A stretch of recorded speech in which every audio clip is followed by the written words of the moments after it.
who don't understand deliverance ministry, don't understand some of these things, because are more prevalent in the charismatic churches. If you're Baptist, you probably have never experienced some of these things, but you certainly start having people, whether they get words from the Lord, whether they get prophecies, whether they, like you said, will shout and command Satan to do this or that, or not to do this or that. And you're, a lot of times that you're talking about that it's more from the flesh, as far as what's going on in our bodies and what's happening to us is almost self-caused, in the sense of that it's our flesh, Yes. instead of some kind of spiritual thing coming against us.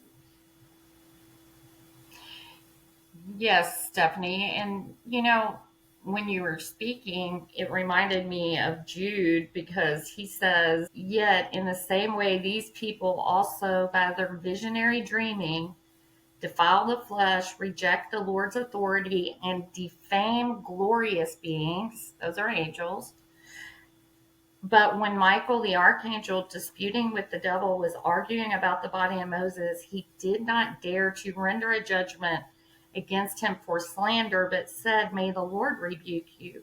But these people slander whatever they do not understand, and whatever they do not understand, like animals without reason, by these things they are destroyed. And so, I was thrown in that deliverance ministry.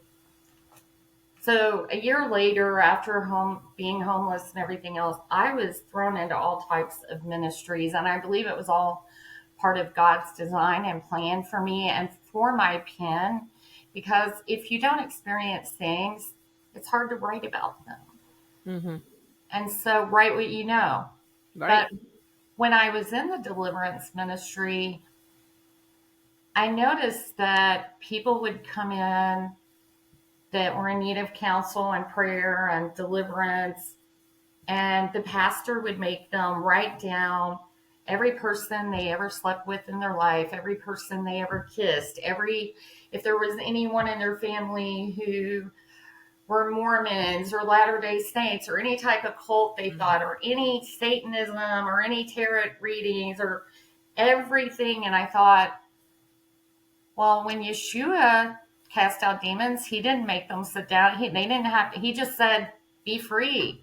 Mm-hmm. Even the woman with the alabaster box who's anointing his feet, the men in the room said if he knew what type of woman she was. Right. And when we're reading the Gospels, if we really studied those verses closely, and even the verses on salvation, he tells Zacchaeus, "Today salvation has come to your house." He hasn't even been to the cross yet, because Zacchaeus is repenting, and he's Right. no longer going to do these things he's doing.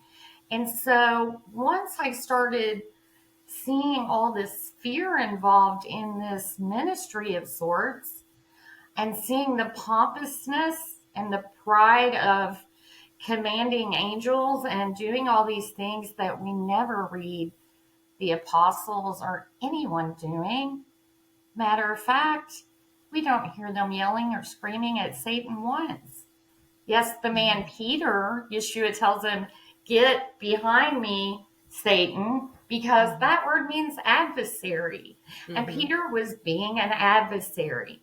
And so that's something I try to cover in Yes. the book series. Yes, you did. And you did a great job at that, because when I read Unmasking Satan, then you started in the first few chapters of explaining that Ha-Satan is a Hebrew word meaning the accuser or the adversary. And you gave examples of where that phrase is used as adversary throughout the Old Testament. And I thought that was really interesting and very well done, because we do need to see that, well, number one, Lucifer is not a name. You make that point as well, and I've heard that many times. He and Hasatan, or Satan, is not a name either. It's a Hebrew word meaning meaning adversary. And so there's a lot there that you kind of unpack in the very beginning of your book to kind of help us see where these words came from.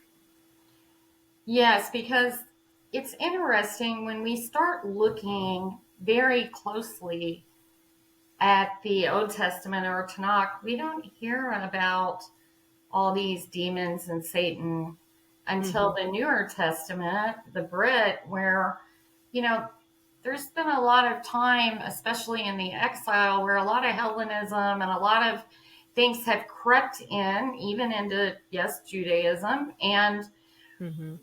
And so I like to cover passages where, the Apostle Paul, there is a man in the congregation who's been involved in incest or adultery. He's been involved in a sexual sin. And Paul says, turn this one over to Satan. Well, where does the fallen angel live? Do we go to his address? Do we knock on his door? I mean, we have to look at these things